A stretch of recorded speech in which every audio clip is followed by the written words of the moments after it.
IELTS speaking এটা নিয়ে আমরা মোটামুটি সবাই অনেক ভয়ে আছি। তো আপনিও যদি এরকম কেউ হয়ে থাকেন, আইএলস স্পিকিংয়ের প্রস্তুতি শুরু করেছেন অথবা প্রস্তুতি নিয়ে ফেলেছেন, সামনে পরীক্ষা দিবেন অথবা মক টেস্ট দিচ্ছেন, স্কোর কম আসছে, আপনি যে কোনো জায়গাতেই থেকে থাকেন না কেন, আজকের লেসনটি আপনার জন্য অনেক ইম্পর্টেন্ট হতে যাচ্ছে। কেননা আপনি শুধুমাত্র আজকের এই লেসন দেখার মাধ্যমে আপনার পয়েন্ট বা ব্যান্ড স্কোর 1 বাড়িয়ে নিতে পারেন। It's my guarantee to you. এই চ্যালেঞ্জ আমি আপনাকে দিচ্ছি।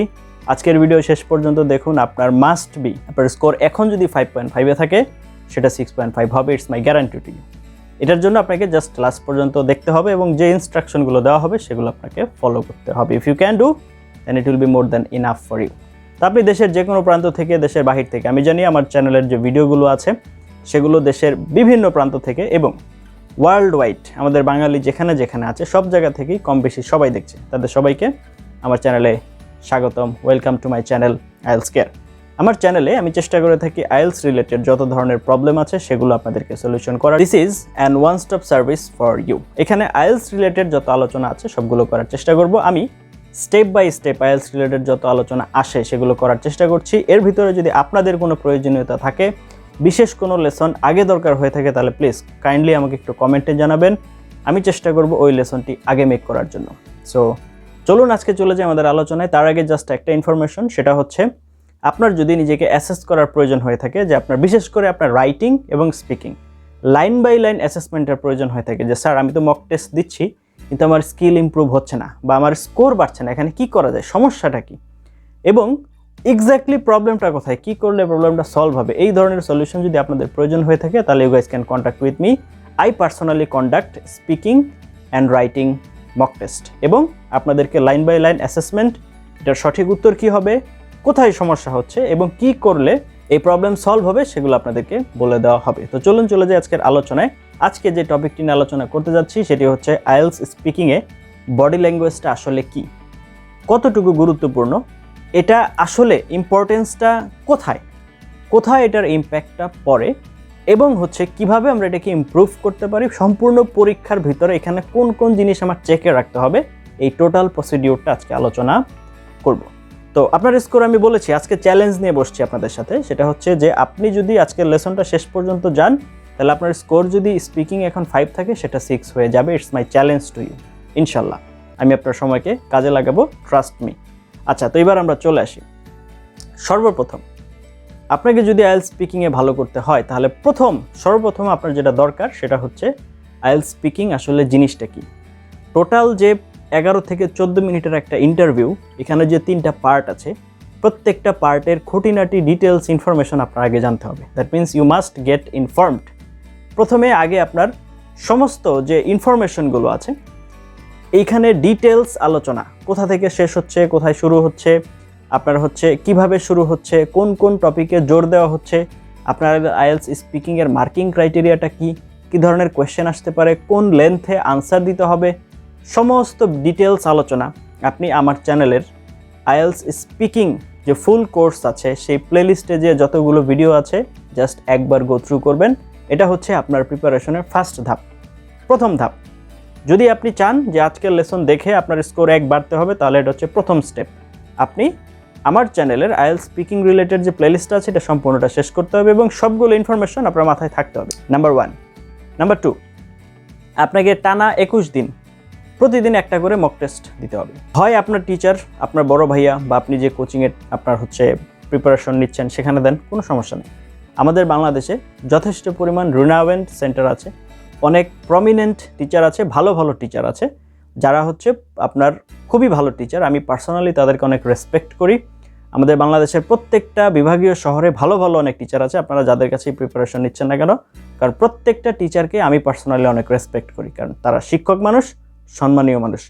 তাদের কাছে আপনি প্রতিদিন টেস্ট দেন, কমপক্ষে 15টা টেস্ট আপনার এভরিডে দিতে হবে। এটা হচ্ছে সেকেন্ড স্টেপ। যদি আপনি চান যে আপনার স্কোর আজকে 1 বাড়বে তো সেক্ষেত্রে এটা হচ্ছে সেকেন্ড স্টেপ, প্রতিদিন 15টা টেস্ট একটা করে দিতে হবে। এবার আসেন থার্ড। এখন আপনার করণীয় কি? এইবার আসে আমাদের মূল আলোচনা আজকে যেটা ছিল সেটা হচ্ছে বডি ল্যাঙ্গুয়েজ। এখন বডি ল্যাঙ্গুয়েজ জিনিসটা কি? বডি ল্যাঙ্গুয়েজটা কিন্তু আমরা মুখে যে কথাটা বলি এইটার সাথে আমাদের অঙ্গভঙ্গিকে মিন্স করে। ফর এক্সাম্পল যদি আমি আপনাকে বলি, আপনি একজন ব্যক্তিকে প্রশ্ন করেছেন যে কোনো একটা কিছু, সে খুব মুখ গোমরা করে একদম আপনার ব্লকিং বডি ল্যাঙ্গুয়েজ কেমন জানেন?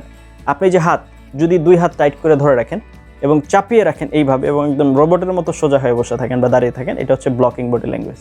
কিন্তু আপনি যদি ওপেন থাকেন, আপনার হাত যদি প্রসারিত অবস্থায় থাকে, আপনি যদি একটু লুজ থাকেন আপনার বডিতে, এটা হচ্ছে ওপেন বডি ল্যাঙ্গুয়েজ, আর এটা হচ্ছে ব্লক বডি ল্যাঙ্গুয়েজ। তাহলে এই যে ব্লক বডি ল্যাঙ্গুয়েজ, কারোর সাথে কথা বলতে কি আপনার ভালো লাগবে? জাস্ট ইমাজিন করেন তো, একজন মানুষ, তাকে আপনি কিছু প্রশ্ন করছেন, সে একদম রোবটের মতো টাইট হয়ে বসে আছে, তার সাথে কথা বলতে কি আপনার ভালো লাগবে? অথবা এই যে আমি এখন কথা বলছি, ধরেন আমি যে মুভমেন্ট করছিলাম, এতক্ষণ হাত পা নাড়াচ্ছিলাম, এই করছিলাম সেই করছিলাম, আমি একদম এইভাবে বসে মনে করেন বলতেছি যে আমি এই জিনিসগুলো যদি আপনি মেনটেন করেন তাহলে আপনার জন্য এটা এরকম হবে, এরকম হবে, এরকম হবে, এইভাবে যদি আমি বলি, আপনার কাছে ভালো লাগবে? নো। আমি যে মুভমেন্ট করছি, হাত নাড়াচ্ছি, আমার ফেস নড়ছে, আমি হচ্ছে যেটা সিরিয়াস সেটাতে সিরিয়াস, যেটাতে হাসছি, কিউরিয়াস মনে হচ্ছে সেটাতে একটু কিউরিয়াস দৃষ্টিভঙ্গি দিচ্ছি, এই যে জিনিসগুলো যে আপনার হচ্ছে কি হচ্ছে, টাই আপ হচ্ছে, তারপরে এটার সাথে যে ব্লেন্ড ইন হচ্ছে, এগুলো কিন্তু আপনার কাছে মনে হচ্ছে যে না, এটা ঠিক আছে। ঠিক তেমনি এক্সামিনার যখন আপনার দিকে তাকাবে, যখন আপনার দিকে দেখবে, তখন যদি আপনি এরকম একদম সোজা হয়ে থাকেন, এরকম একদম সাবধান হয়ে থাকেন, আপনার স্কোর ভালো হবে না, স্বাভাবিক বিষয়, রাইট? তো এটা কোথা থেকে শুরু? From the beginning.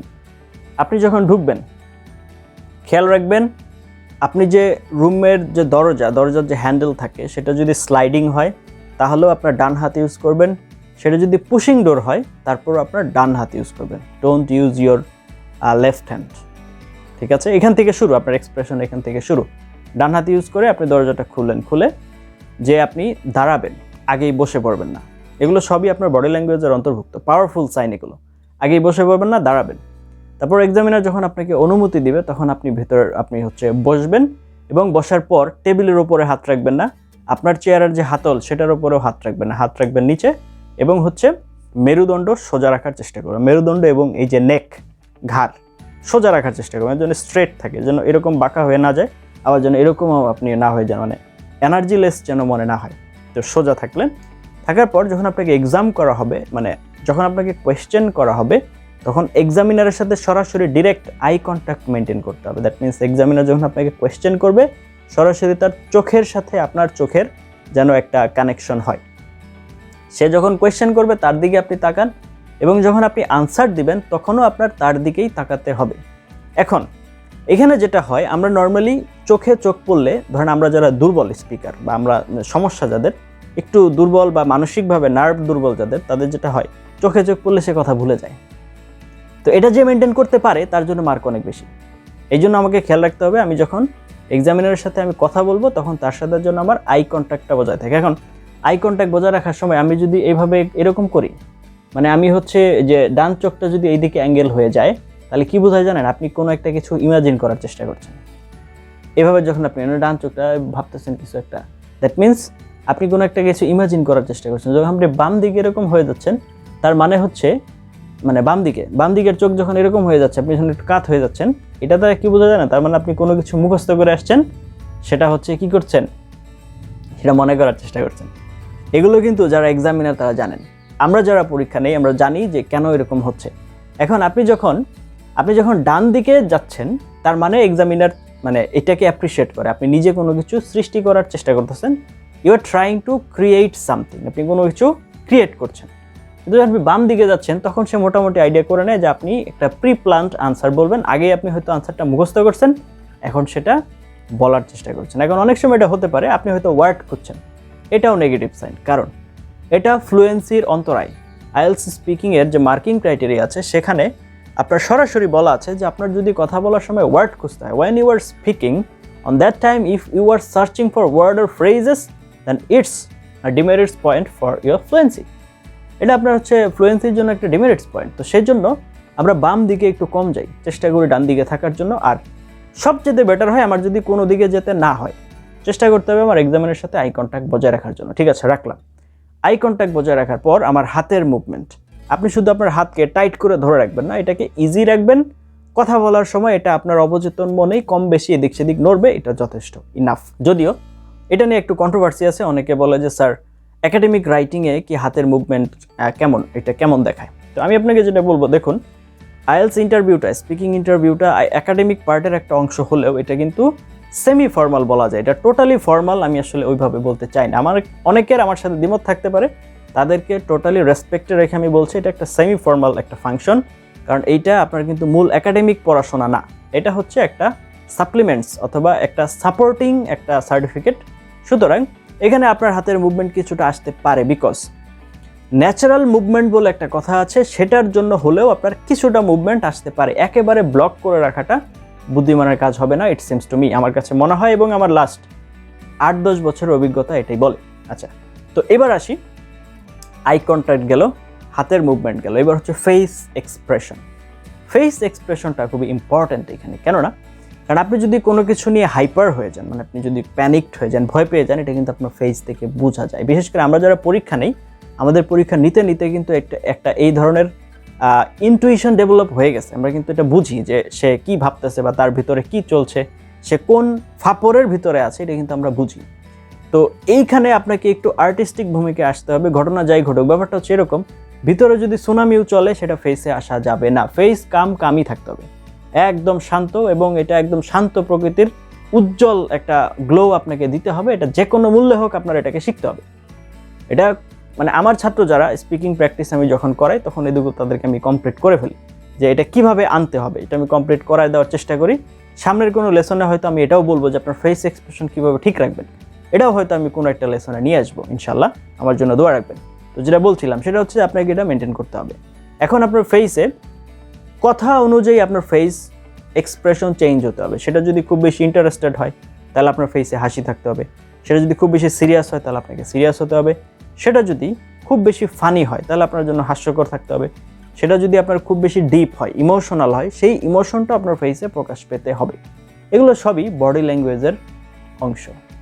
এরপর আরেকটা বিষয় খুবই ইম্পর্টেন্ট এবং ভাইটাল রোল প্লে করে থাকে, সেটা হচ্ছে ভয়েস মডুলেশন। তার মানে আপনি জানেন আমার আগের যে ভিডিওগুলো আছে সেগুলোতে আমি বলেছি যে আইএলটিএস স্পিকিংয়ের মার্কিং করবে 2 জন, তার ভিতর একজন হচ্ছে আপনাকে সরাসরি দেখবে, আরেকজন শুধু আপনার রেকর্ডিং শুনবে। তাহলে যে রেকর্ডিং শুনবে টোটাল ডিপেন্ড করছে আপনার হচ্ছে গলার আওয়াজের ওপর। ওইখানে আপনার গলার আওয়াজে বোঝা যেতে হবে কোনটা ফানি, কোনটা ইমোশন, কোনটা হচ্ছে অ্যাঙ্গার এবং কোনটা হ্যাপিনেস, এগুলো আপনার গলার আওয়াজে বোঝা যেতে হবে। দ্যাট মিনস আপনার ভয়েস মডুলেশনটা খুবই আপনার হচ্ছে হাই রেঞ্জের হতে হবে এখানে, যেন আপনার গলার আওয়াজ শুনলে বোঝা যায় যে আপনি কোনটা খুশি হয়ে বলছেন, কোনটা বিরক্ত হয়ে বলছেন, এগুলো যেন বোঝা যায়। এই সমস্ত প্যাকেজগুলো আপনার হচ্ছে বডি ল্যাঙ্গুয়েজের অংশ।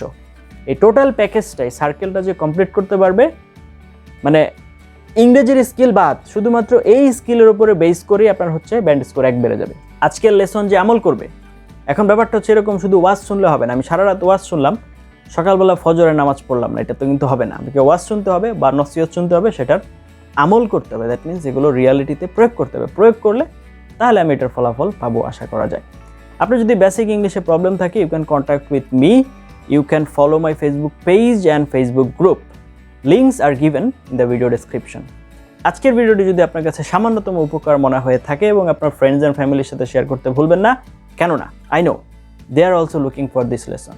Thank you for watching until now.